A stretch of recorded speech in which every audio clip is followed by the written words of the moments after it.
여러분이 생각하는 죄는 무엇입니까? 죄는 하나님 다음으로 많은 능력을 소유하고 있던 천사를 가리키는 것입니다. 천사의 원조를 말하는 겁니다.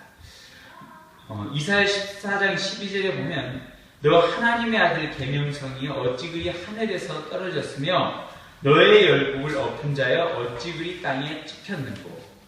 이 사탄의 반역, 하나님의 천사, 이 사탄의 반역이 하나님을 대항하는 영적인 반역으로 되어서 하나님을 능가하는 최고조의 욕망, 죄가 되었습니다.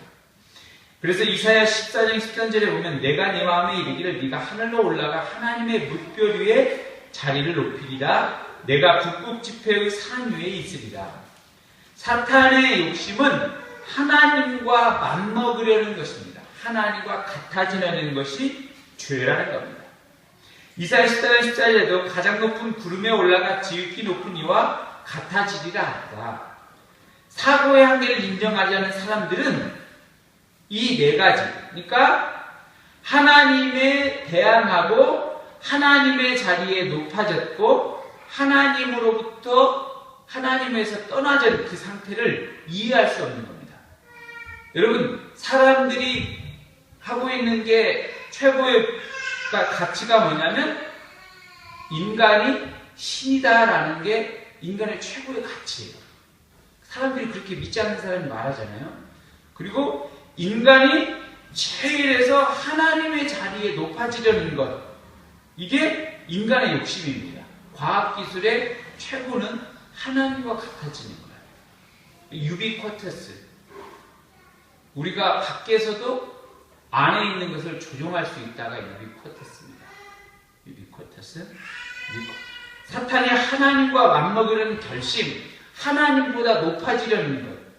바벨탑이 죄죠. 근데 이게 다 죄라는 거예요. 근데 이 모든 것들은 인간의 한계를 깨고 극복하려는 욕심이 아니라 이것은 하나님에 맞먹는 거고 하나님을 심히 대항하는 거예요.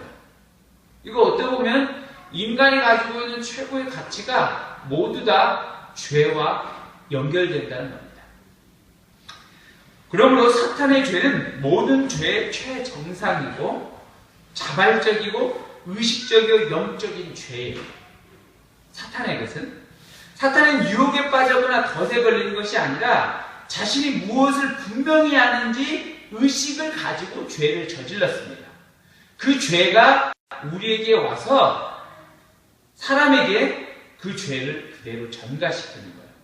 많은 사람들이 죄를 짓는 걸 보면 알고 죄를 짓는다. 알고. 그쵸? 알고 죄를 짓는다는 거예요. 사탄에 대해서 계시하는 중요한 내용을 보면 사탄은 종종 사람이나 동물 안에 들어가서 역사하는 것을 보여주고 있어요.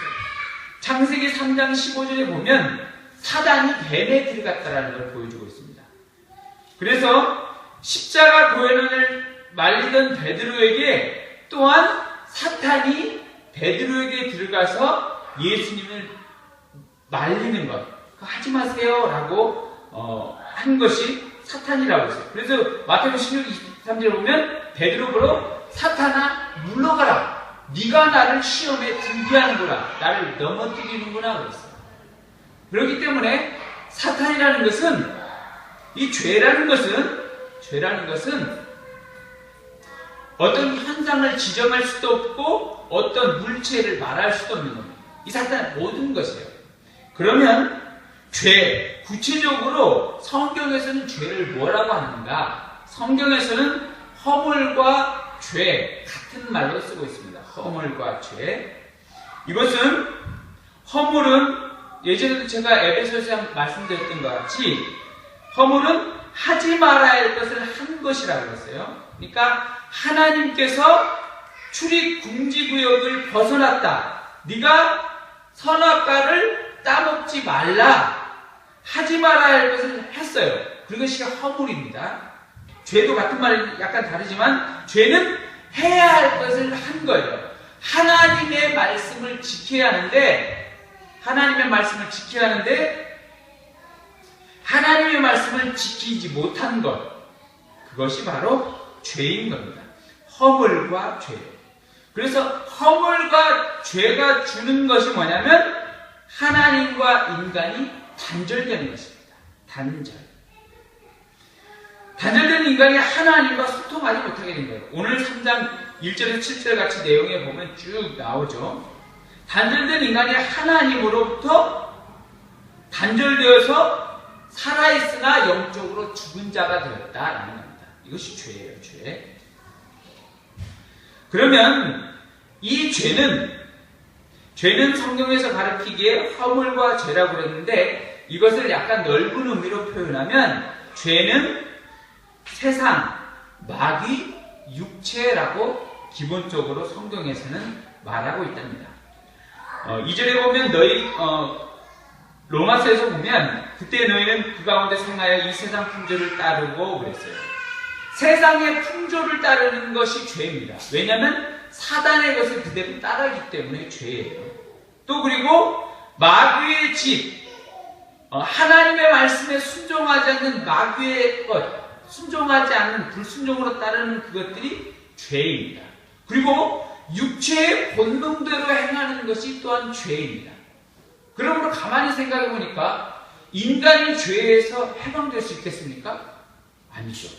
인간은 죄에서 나올 수 없는 존재예요. 제가 왜 얘기했지 않습니까? 세상의 풍조를 따르는 것, 불순종의 죄, 그리고 육체의 본능대로 따르는 게 다 죄인데 그러면 우리가 사람을 죽이지 않고 도둑질하지 않는 것 이거 빼놓고 우리가 다 죄인 아니겠습니까?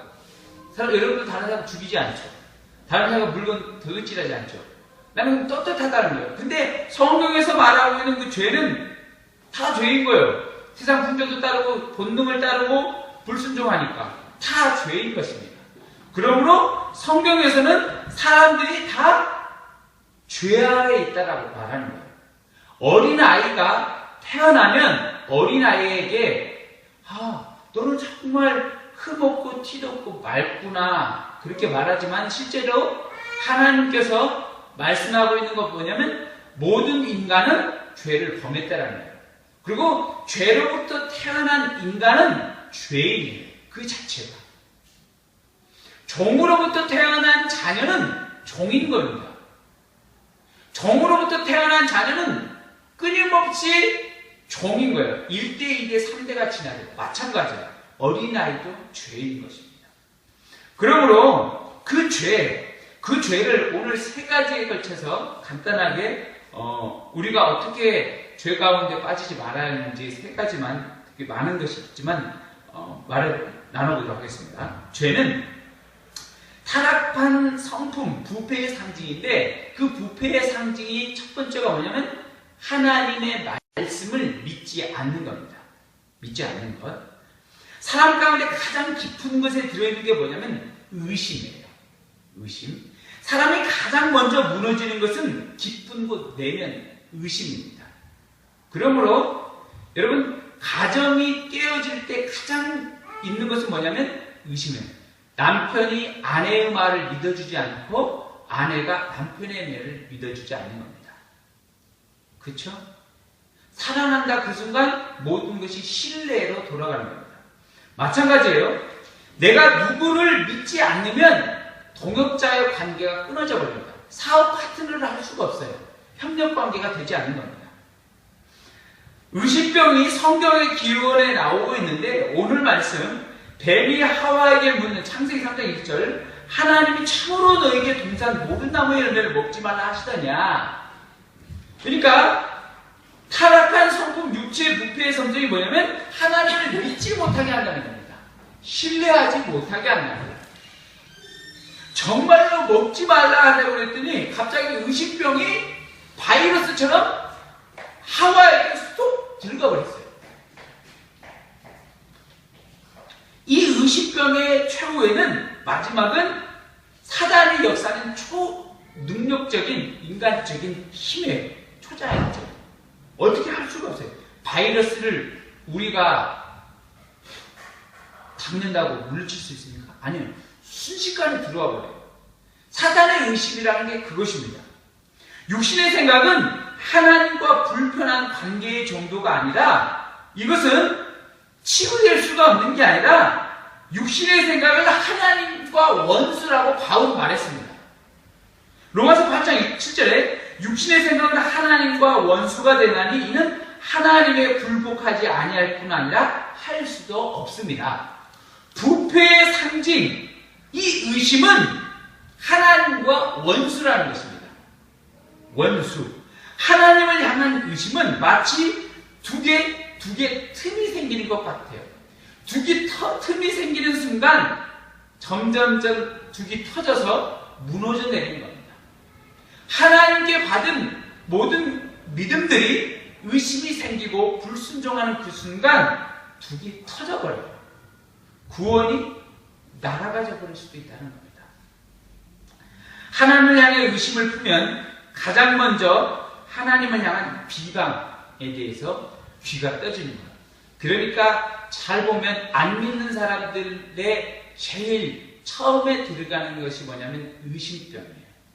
교회를 떠나가고 믿음에 실망한 사람이 의심병이에요. 제일 처음에 생각드는 게 하나님이 참으로 그 말씀을 나에게 주셨는가? 말씀에 대한 의심이 드는 겁니다. 두 번째, 사람에 대한 의심이 드는 거예요. 말씀을 전하는 목사가 하는 말씀에 대해서 의심하게 되는 거죠. 누가 성경을 가르치는 것에 대해서 의심하게 되는 거죠. 그 다음에 들어가는 게 뭐냐면 다른 사람을 비방하게 되는 거예요. 의심이 들어와서 비방하게 됩니다. 비방하게 되면 그 비방을 다른 사람한테 퍼뜨리는 겁니다.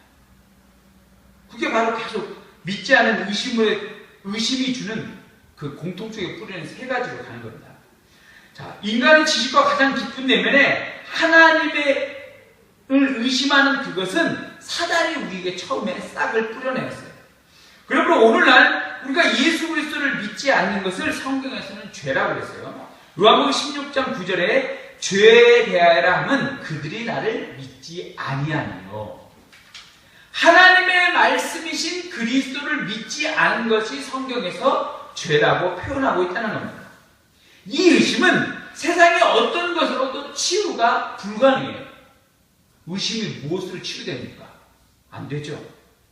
의심은 치유가 될 수가 없는 겁니다. 이 의심은 다른 것으로 되지 않아요. 의심이 됩니까? 아니요. 의심은 결코 치유가 될 수 없어요. 내가 누구를 막 의심하고 그런 것들은 치유가 됐어요. 그 치유는 뭘로 되냐면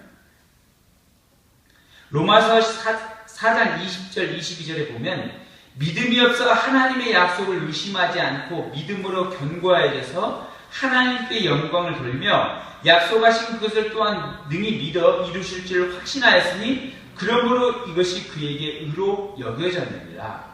약속을 의심하지 않고 믿음으로 견고해 하나님께 영광을 돌릴 수 있게 된 것은 뭐냐면 그리스도 예수의 십자가에 대한 확신만이 우리의 믿음으로부터 그것을 벗겨준다고 했어요.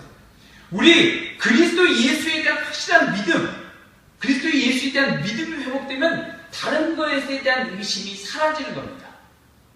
성경 말씀에 대한 의심, 다른 사람에 대한 의심, 어떤 누군가에 대한 의심은 뭐냐면 그리스도 예수께서 주시는 말씀에 대한 확신을 가질 때 의심이 사라지는 거예요. 의심. 그 죄가 사라진다고 했어요.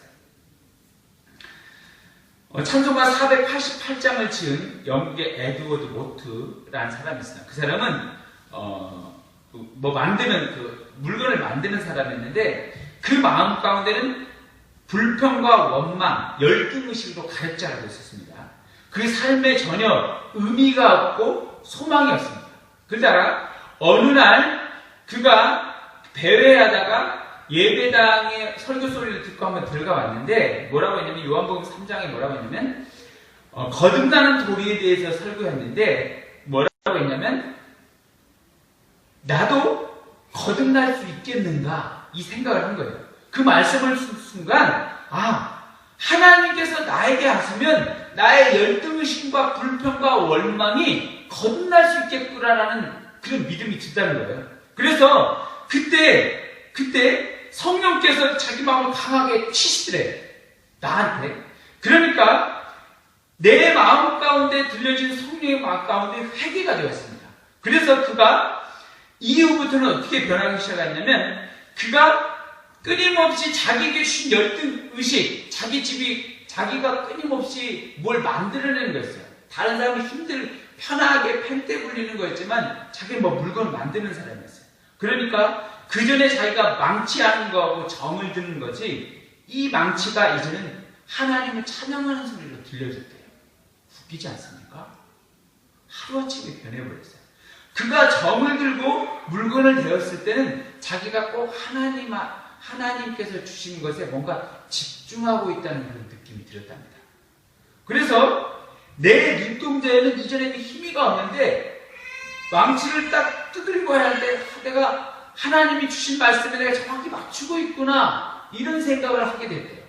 그러면서 자기가 삶이 기쁜 거예요. 내 생활이, 내 열등의식에 사로잡혔던 것이, 왜 나는 다른 친구들은 좋은 직장에서 난 왜 이 모양일까? 그런데 그 기쁨이 있다는 거예요. 그 거듭나에서 지은 찬양이 뭐냐면, 이 몸의 소망 무언가예요. 이 몸의 소망 무언가 우리 주 예수뿐일세, 이 찬양입니다. 37세 캐닐 제조공이 지은 찬송가를 우리가 은혜롭게 불렀다는 거예요.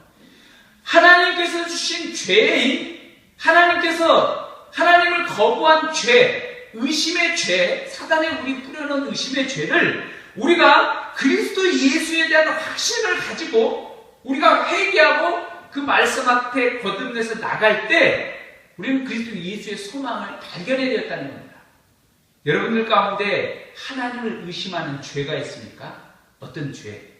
온전히 그것을 그리스도 예수에 대한 확신으로 거듭날 수 있기를 소원합니다. 두 번째는 뭐냐면, 죄라는 것은 하나님의 말씀에 불순종이에요. 사탄은 가능한 자신의 의도를 최대한 감쪽히 낮추려고 최초의 함정을 파기 시작합니다. 아담에게 이렇게 얘기하는 겁니다. 아담은 본래 하나님으로부터 순종하도록 지음받았어요. 육신의 생명이 영적인 생명으로 변화시키기 위해서 아담에게 끊임없이 순종을 요구했어요. 아담에게.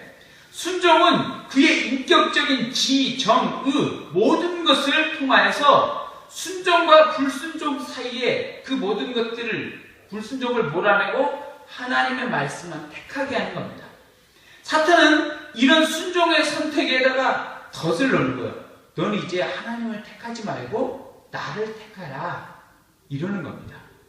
이럴 때거든. 사탄이 먼저와 하와에게 말을 걸렀어요. 사탄이 사람들의 속이는 방법은 지금까지 바뀐 적도 없고 분명하게 전공법대로 합니다. 먼저 어떻게 합니까? 의심을 주게 하죠. 그 다음에 두 번째, 인간의 욕구에 대한 호기심을 주게 합니다. 이게 죄에 들어가는 전공법이에요. 그리고 유혹합니다. 유혹. 모든 사람이 여기서 헤어날 수 없어요. 의심, 호기심, 유혹. 이게 죄에 빠지는 단계입니다. 창세기 3장 6절에 여자가 마귀가 자기에게 주는 말을 듣고 보니까 어떻게 됐습니까?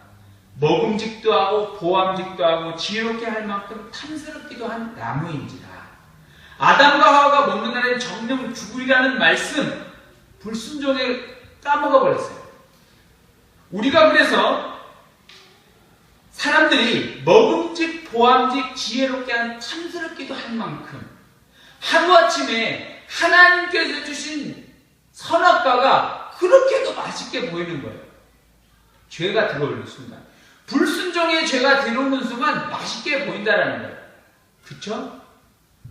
우리가 인터넷을 켜서 옷을 사다 보면 그날은 이렇게 옷이 좋아 보이지 않습니까? 그날은 많이 이렇게 땡기죠. 그래서 막 이렇게 질러대는 겁니다. 카드를 질러대는 거예요. 따라서 죄가, 죄 보암직도 하고 먹음직도 탐스럽게 하는 만큼 한지라 눈을 속이는 거죠. 남자들은 어쩌죠? 빨갛게 만드는 그런 데 가면 막 얼굴이 예뻐 보인다고 그래요. 조명에서 만나면. 그래서 막 핫가닥 넘어가고 그랬죠. 그렇잖아요. 넘어가고 그러잖아요.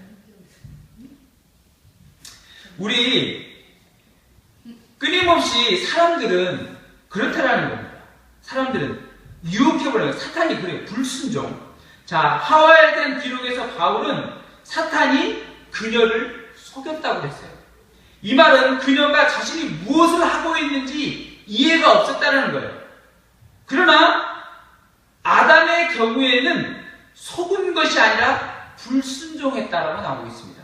디모데전서 2장 14절 아담은 속은 것이 아니고 여자가 속아 죄에 빠졌음이라 그랬어요. 자, 잘 보십시오.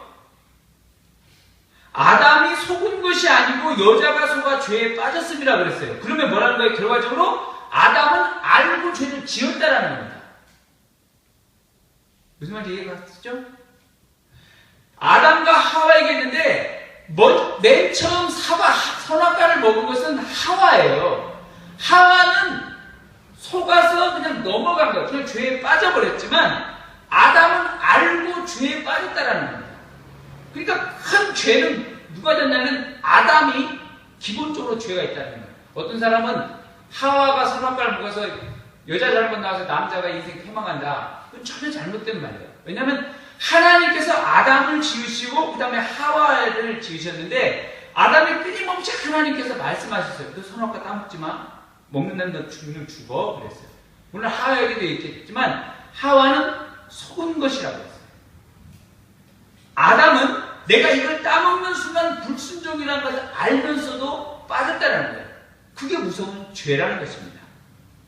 그 결과가 어떠냐면 하나님의 생명에서 떠나 사망이 찾아왔다는 거예요. 하나님의 생명을 떠나 쫓겨나 버렸어요. 사탄은 오직 한 가지의 목적은 사람이 유혹에 빠져 죄, 하나님으로부터 떠나가는 것, 그것이 목적입니다. 하나님께서 끊임없이 우리에게 바라시는 것은 너는 나에게 떠나지 말라 그럽니다. 에베소서에서 보면 그 안에 있어 예수 안에서라는 본문이 나오는데 예수 안에서라는 본문이 50번 넘게 나와요. 50번 넘게. 끊임없이 그래서 우리는 하나님의 생명 안에 있어라는 거예요. 사탄에게는 속이는 과정이 있는데 이것은 뭐냐면 불순종. 처음에 아까 제가 얘기한 것처럼 호기심, 유혹, 불순종이 있는데 이 불순종으로부터 사람을 속이는데 사단은 불순종하게 해서 마지막 죄가 누구에게 있게 하냐면 결과적으로 사람에게 있게 하는 겁니다. 여러분, 순종하고 불순종은 누가 하는 겁니까? 사람이 하는 거죠. 사람이 하는 거예요. 여러분들에게 아무리 먹을 것을 먹어 그런데 안 먹으면 죄가 아니죠. 근데 따먹는 순간 죄가 되는 거예요. 다른 사람이 그걸 아무리 갖고 싶을지라도 가지지 않으면 죄가 되지 않는 겁니다. 그러나 갖는 순간 죄가 되는 거예요. 사단은 우리에게 하여금 결코 너 이거 죄를 짓도록 만드는 게 아니라 죄에 빠지도록 해요. 너 이거 한번 해봐. 좋아. 그러는 거예요. 그래서 사단이 그것을 따먹게 만드는 거예요. 그래서 결과적으로 죄를 짓는 건 누구냐면 인간이 짓는 겁니다. 사단은 짓지 않는 거예요. 사단은 인간이 끊임없이 죄에 빠지도록 유혹만 할 뿐이에요. 그렇기 때문에 가장 큰 불순종에 들어가는 죄 가운데 첫 길목은 유혹. 사단의 유혹에 빠지는 거예요. 넘어지는 겁니다. 예수님께서는 십자가의 고난을 앞두고 겟셋마네 동산에서 기도하실 때 이렇게 했어요. 될 수만 있는 대로 이 잔을 내게서 옮겨주옵소서. 그러나 내 뜻대로 마시고 아버지의 뜻대로 되기를 원하나이다. 순종함으로 그는 믿음 가운데 죄에 빠지지 않았습니다. 여러분의 마음 가운데 죄가 우리에게 지어질 때 이것을 순종함으로 극복할 수 있길 바랍니다. 순종. 끊임없이 예수님이 마지막 내 뜻대로 마시고 아버지의 뜻대로 되기를 원하나이다. 죄에 빠지지 않는 것은 내 뜻이 아니라 하나님 아버지의 뜻대로 되기를 원하나이다. 이 기도하는 것입니다. 그러면 우리의 기도는 뭐죠? 먼저 그의 나라와 그의 의를 구하라입니다. 자, 세 번째, 죄라는 것은 하나님을 주인으로 모시지 않는 것입니다. 본래 사람은 하나님과 사귀며 살도록 창조되었어요. 그런데 사람이 자기 마음대로 살려 했기 때문에 하나님과 사귀는 끊어지고 말았습니다. 하나님 없이 제 마음대로 사는 삶은 적극적일 때는 하나님께 반항하게 되고 소극적일 때는 하나님에 대해서 무관심하게 되는 것. 이것이 바로 죄입니다. 하나님에 대해서 적극적으로 반항하게 되면 나이가 싫어요. 막 도망가는 것. 소극적일 때는 무관심한 것. 죄라는 겁니다. 우리가 영적으로 기도 제목 있으면 한번 얘기해 보세요. 물으면 사람들은 이런 거 없는데요. 이게 바로 죄입니다. 무관심하게. 왜냐하면 하나님의 말씀을 들으려고 하지도 않고 들을 적도 흘려버리는 거예요. 무관심이 죄입니다. 어떤 직장에 갔는데 신입사원이 들어왔는데 죄송한 좀 바쁘긴 하지만 이번 한 주당 이것 좀 해주세요. 그랬어요. 근데 네. 일주일 끝나고 나서 물어봤더니 안 했어요. 무관심. 자기 일만 합니다. 어떻겠습니까? 저한테 그런 얘기 했어요? 이렇게 얘기했다고 보십시오. 무관심. 이것입니다. 그러니까 실제적으로 많은 사람들이 불순종은 있지만 난 불순종을 안 했어. 하지만 실제로 사람들이 무관심 가운데 살아가서 냉랭한 사람, 이 사람은 죄인 거예요. 내가 냉랭하다, 무관심한 사람이다, 말씀에 무관심한 사람이다. 그는 실제로 죄 가운데 있는 사람과 똑같은 겁니다. 우리 심령이 혹시 냉랭하십니까? 나는 그러면 지금 죄는 짓지 않았지만 죄에 발을 담그고 있는 거예요. 이미 빠져가는 것입니다. 자, 하나님께서는 십계명을 주시면서 첫 번째로 주신 계명이 뭐냐면 하나님 외에는 다른 신들을 내 마음에 품지 말라 그랬어요. 출애굽기 20장 3, 5절에도 너는 나에는 다른 신들을 내게 두지 말라. 너를 위하여 새긴 우상을 만들지 말고 또 위로 하늘에 있는 것이나 아래로 땅에 있는 것이나 땅 아래 물속에 있는 것에 어떤 형상이든지 만들지 말며 그들에게 절하지 말며 그들을 섬기지 말라. 어떠한 것도 우리의 중심 안에 하나님 이외에 다른 것이 있으면 안 된다는 것입니다. 우리 안에 자신의 중심 안에 예수 중심으로 바뀌는 거예요. 내 안에 마음속에 방문을 열어제쳐서 방 안에 하나 있는 모든 열쇠를 주님께 드려야 돼요. 내 방문의 열쇠가 하나라도 그것이 내 방에 100개가 있는데 그 하나라도 방문을 가지고 있다면 그것은 아직도 내가 주인 행세한다는 겁니다. 우리가 집을 팔아서 상대방에게 넘겨주는 그 순간 뭘 줍니까? 열쇠를 주죠. 열쇠를 넘겨주는 거예요. 열쇠를 넘겨줄지 않을지라도 넘겨받은 사람은 이미 방문을 들어갈 수 있어야 돼요. 다른 사람이. 설령 그 방문을 못 들어가도 다른 사람을 불러서 알 수 있어야 하는데 만약 우리가 하나님을 주인으로 모신다고 했는데 100개의 방이 있는데 99개는 주고 하나를 가지고 있다면 내 안에 온전히 예수님을 주인으로 모시는 겁니까? 아닙니다. 하나의 방은 아직도 내가 차지하고 있는 거예요. 내가 안에. 우리 안에 열쇠를 온전히 예수님께 드릴 수 있기를 바랍니다. 여러분, 자동차의 열쇠는 하나로만 움직입니다. 자동차. 주님이 내 자동차의 열쇠를 주님한테 드리는 순간 주님이 내 자동차를 몰고 어디든 마음대로 우리를 인도하고 데리고 갈 수 있는 거예요. 내가 내 자동차를 몰고 있는 순간 나는 어디로 가야 할지도 모르며 어디로 서야 할지도 모르고 어떻게 해야 할지도 모르는 것입니다. 여러분의 키, 여러분 안에 있는 어떤 것, 마음의 그것을 주님 앞에 내려놓을 수 있기를 바랍니다. 후안 카를로스 오르티지 제자입니까라는 책 있는데 25년 전에 나온 굉장히 유명한 베스트셀러입니다. 한번 읽어보십시오. 짤막한 예화가 나오는데 이 예화는 뭐냐면 이 진주를 사고 싶습니다. 가격이 얼마입니까? 이 진주 말입니까? 그것은 비싼데요. 얼마나 비쌉니까? 그러니까 굉장히 비쌉니다. 제가 이 진주를 살 수 있다고 생각합니까? 그러니까 물론입니다. 누구나 살 수 있어요. 하지만 굉장히 비싼데 어떻게 사죠? 그랬어요. 그러니까 상인이 이렇게 얘기한 거예요. 당신이 소유한 모든 것을 내어 놓으십시오. 그래요. 그래서 다른 사람이 이렇게 말합니다.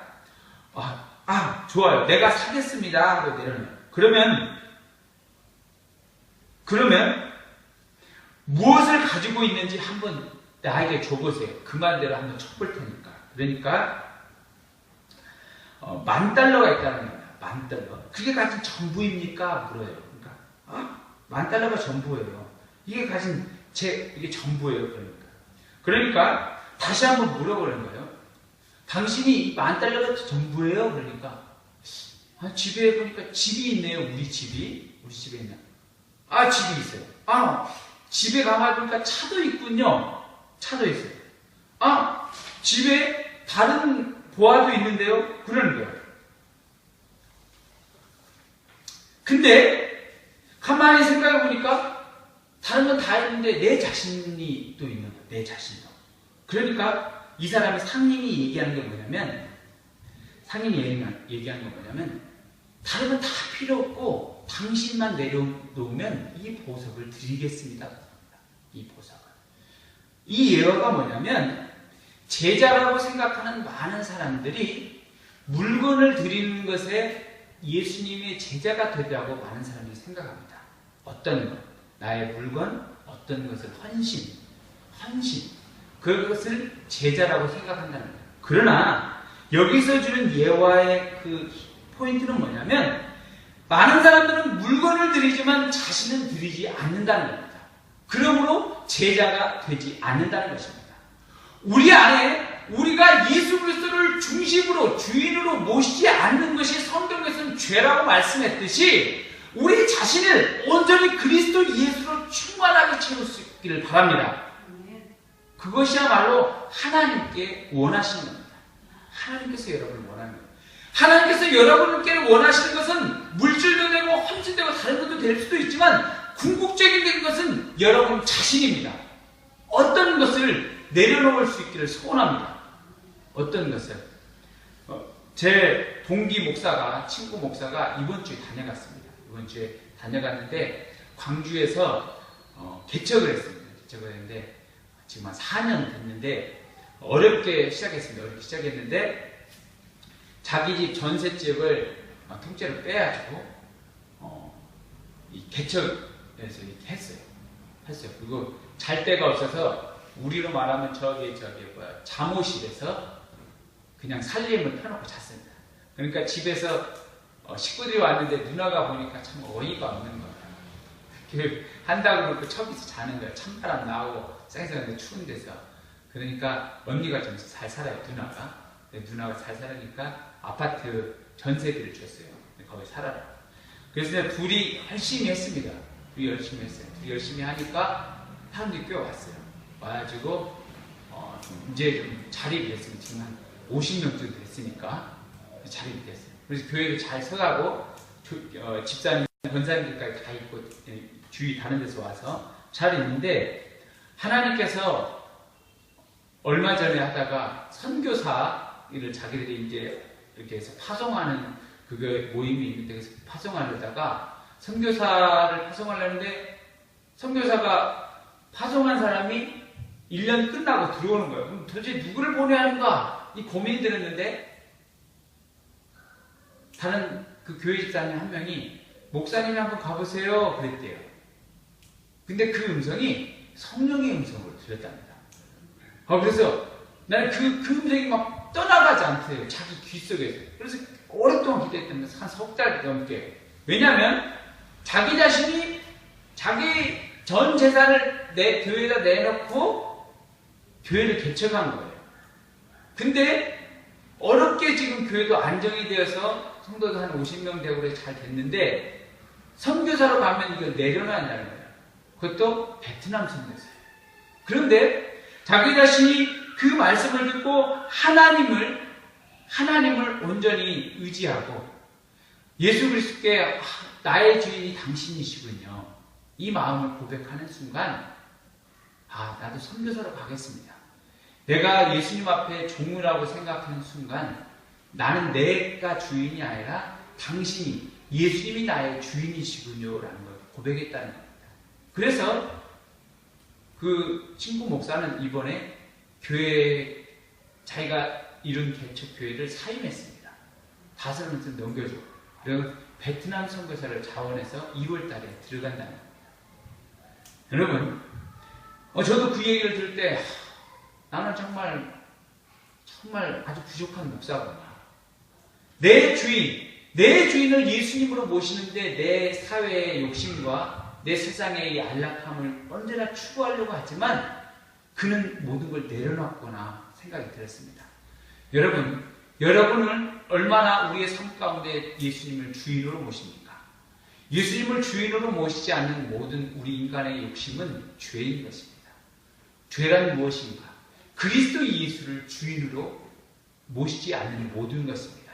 우리의 삶 속에서 오늘 그리스도 예수를 주인으로 모시고 그리스도 예수를 순종하고 예수님의 말씀을 확신 가운데 거할 때 우리는 죄로부터 승리하고 하나님께서 주신 은혜의 길을 걷게 되는 줄 믿습니다. 여러분 시편 1편에서 이렇게 말합니다. 여호와의 율법은 즐거워하여 그의 율법을 주하러 묵상하는도다. 그는 시냇가에 심은 나무가 철을 따라 열매를 맺으며 그 잎사귀가 마르지 아니함 같으니 그가 하는 모든 일이 다 형통하리로다. 복 있는 자는 무엇이냐? 예수 그리스도의 말씀을 확신 갖고 예수 그리스도를 주로 모실 때 말씀이 오면 하나님께서 때에 따라 열매를 주시고 형통의 복을 주신다는 것입니다. 그리스도 예수가 주인이 될 수 있기를 소원합니다. 그때 우리는 죄로부터 벗어나 하나님께서 주신 형통의 복, 때에 따라 열매를 맺는 아름다운 은혜를 누리게 될 줄 믿습니다.